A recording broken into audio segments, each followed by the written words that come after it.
കോഴിക്കോട് സരോവരത്ത് 6 വർഷങ്ങൾക്ക് മുൻപ് സുഹൃത്തുക്കൾ കുഴിച്ചിട്ട യുവാവിന്റെ മൃതദേഹ ഭാഗങ്ങൾ കണ്ടെത്താൻ ഇന്ന് പരിശോധന. വെസ്റ്റ് ഹിൽ സ്വദേശി വിജിലിനെ ചതുപ്പിൽ കുഴിച്ചുമൂടിയെന്ന് പ്രതികൾ സമ്മതിച്ചയിടത്താണ് പോലീസ് പരിശോധന നടത്തുന്നത്. ഫോറൻസിക് സംഘവും റവന്യൂ വിഭാഗം ഉദ്യോഗസ്ഥരും തെളിവെടുപ്പിന്റെ ഭാഗമാകും. രാഹുൽ കെ വിയുണ്ട് വിവരങ്ങളുമായി. രാഹുൽ, എങ്ങനെയാണ് വിശദമായ നടപടിക്രമങ്ങൾ മുന്നോട്ട് പോവുക? വിവരങ്ങൾ എന്തൊക്കെയാണ്?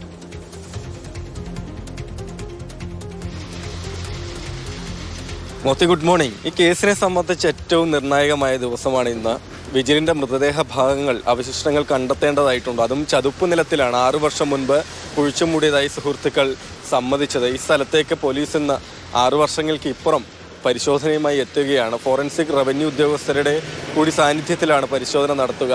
2019 വിജിലും അതുപോലെ ഇപ്പോൾ അറസ്റ്റിലായ നിഖിലും ദീപേഷും മറ്റൊരു സുഹൃത്തും ചേർന്ന് ഇതേ സ്ഥലത്ത് വെച്ച് ലഹരി ഉപയോഗിക്കുന്നു. അതിനുശേഷം വിജിൽ മരണപ്പെട്ടു, ചതുപ്പിൽ കുഴിച്ചുമൂടി എന്നാണ് പ്രതികൾ പോലീസിനോട് സമ്മതിച്ചത്. 6 വർഷങ്ങൾക്ക് ഇപ്പുറത്താണ് ആ മൃതദേഹ ഭാഗങ്ങൾ കണ്ടെത്തുന്നതിന് വേണ്ടി പോലീസ് പരിശോധനയ്ക്കായി എത്തുന്നതും. 2 പ്രതികളെയും 3 ദിവസത്തേക്കാണ് കൊയിലാണ്ടി കോടതി കസ്റ്റഡിയിൽ വിട്ടത്. ഇന്നലെ തന്നെ കല്ലായി റെയിൽവേ സ്റ്റേഷനിൽ പ്രതികളെ എത്തിച്ച് തെളിവെടുപ്പ് നടത്തിയിരുന്നു. അതായത് ഈ സംഭവത്തിന് ശേഷം വിജിലിന്റെ ബൈക്ക് കല്ലായി റെയിൽവേ സ്റ്റേഷൻ പരിസരത്ത് വിജിൽ ട്രെയിനിൽ കയറി എങ്ങോട്ടേ പോയി എന്ന് മറ്റുള്ളവർ വിശ്വസിപ്പിക്കുന്നതിന് വേണ്ടി അവിടെ ഉപേക്ഷിച്ചിരുന്നു, കൊണ്ടുപോയി വെച്ചിരുന്നു. ആ ബൈക്ക് തെളിവെടുപ്പിൽ ഇന്നലെ കണ്ടെത്തുകയും ചെയ്തിട്ടുണ്ട്. ഏതായാലും ഇന്ന് ഈ സ്ഥലത്തേക്ക് എത്തുകയാണ്. വളരെ പ്രധാനപ്പെട്ട ദിവസം.